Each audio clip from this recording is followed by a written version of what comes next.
ఉప్పల్వాయి గ్రామంలో BRS party గ్రామ అధ్యక్షులు ఆల పర్వారెడ్డి ఆధ్వర్యంలో జాతీయ జెండాను ఆవిష్కరించడం జరిగింది.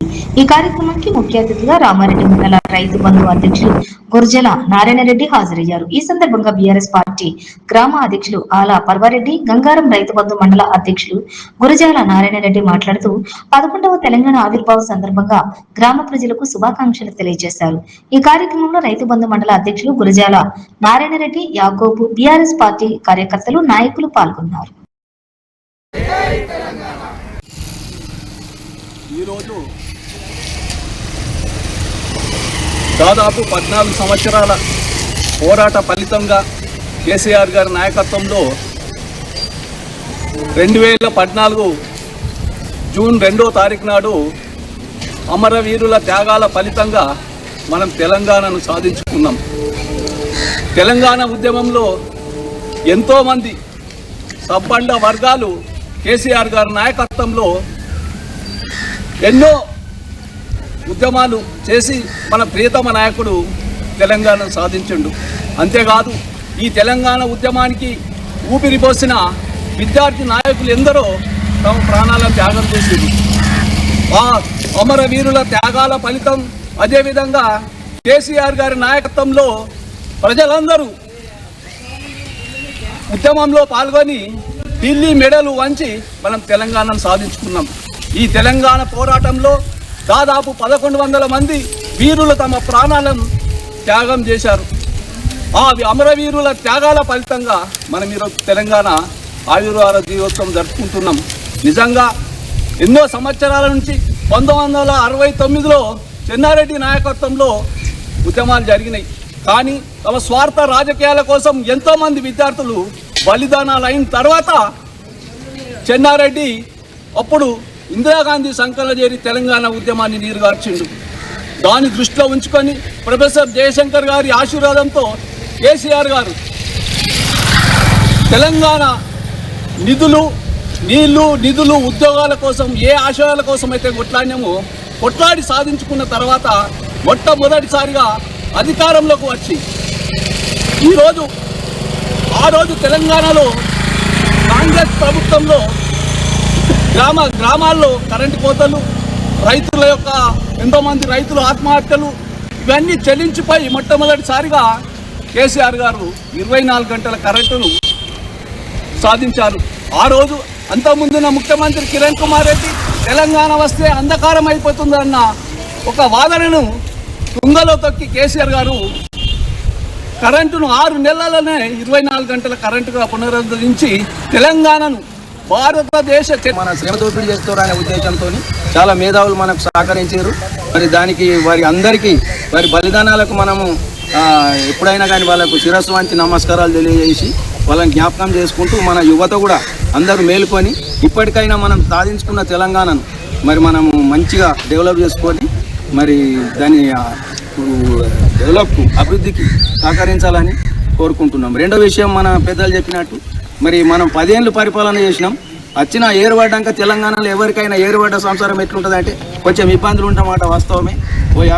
ఒక సంవత్సరం 2 సంవత్సరాల పాటు మరి మనకు అవకతవకలు జరిగి కొంచెం ఇబ్బందులు అయినమాట వాస్తవమే.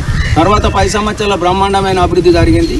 మరి ఇప్పుడు ఏదో చిన్న మిస్టేక్ వలన మనం స్వల్ప మెజారిటీతోని పర్సెంటేజ్ ప్రకారం కూడా కొంచెం ఓట్లలోనే మనం ఓడిపోయినాం. దాని గురించి బాధించవలసిన పని లేదు. మనము విప్లవ పార్టీ కాబట్టి బీఆర్ఎస్ ఇప్పటికైనా ఓటమిని అంగీకరించే ధైర్యం మనకున్నది. గెలుపును ఓటమి రెండింటిని అంగీకరించే పార్టీ కాబట్టి మనం త్వరలోనే మళ్ళీ 2-3 సంవత్సరాలు ఇప్పుడు స్థానిక ఎలక్షన్లు ఉన్నాయి, స్థానిక సంస్థ ఎలక్షన్లు ఉన్నాయి. మనందరూ మార్పు కోరుకుంటారు ఇప్పటికే దాదాపు. కాబట్టి స్థానిక ఎలక్షన్లలో మనం మంచి అభివృద్ధిని చేసి మన మంచి నాయకులను ఎన్నుకొని ఇక్కడ నుంచే మన ఫౌండేషన్ తయారవుతుంది.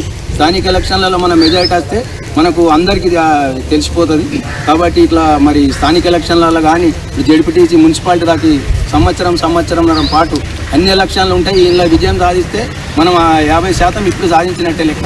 మరి అసెంబ్లీ ఎలక్షన్ల వరకు మనం ప్రిపేర్ అయ్యి మళ్ళీ మన ప్రభుత్వం తెచ్చుకుంటే మన యువత కావచ్చు, మన తెలంగాణకి ఇంకా అభివృద్ధి అయ్యే ఆస్కారం ఉంటుంది.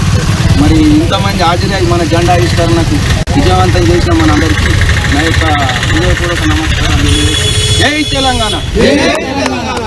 ఈరోజు ఉప్పల్వాయి గ్రామంలో తెలంగాణ ఆవిర్భావ దినోత్సవాన్ని ఘనంగా జరుపుకోవడం జరుగుతుంది. ఎందుకంటే ఉమ్మడి ఆంధ్ర తెలంగాణ ఉన్నప్పుడు మనం నష్టపోతున్నటువంటి తెలంగాణ మనం ప్రజలము నిధులు నియామకాల మీద పోరాటం చేయడం జరిగింది. ఆ పోరాట ఫలితం 1969 మనకు తెలంగాణ వచ్చేది. అప్పుడున్నటువంటి ముఖ్యమంత్రి చెన్నారెడ్డి గారి ఆధ్వర్యంలో వచ్చే తెలంగాణను మన కాంగ్రెస్ వాళ్ళు గుంజుకోవడం జరిగింది. ఆయన కాంగ్రెస్ పార్టీకి అమ్ముడుపోయి తెలంగాణ రాకుండా ఎన్నో మనము నష్టాలను గురి అయినాం. ఇప్పుడు ఆ నష్టాలను గురి అయిన తరంలో భారతదేశంలో ఎక్కడ లేని ఉద్యమం మన తెలంగాణలో ఏర్పడడం జరిగింది.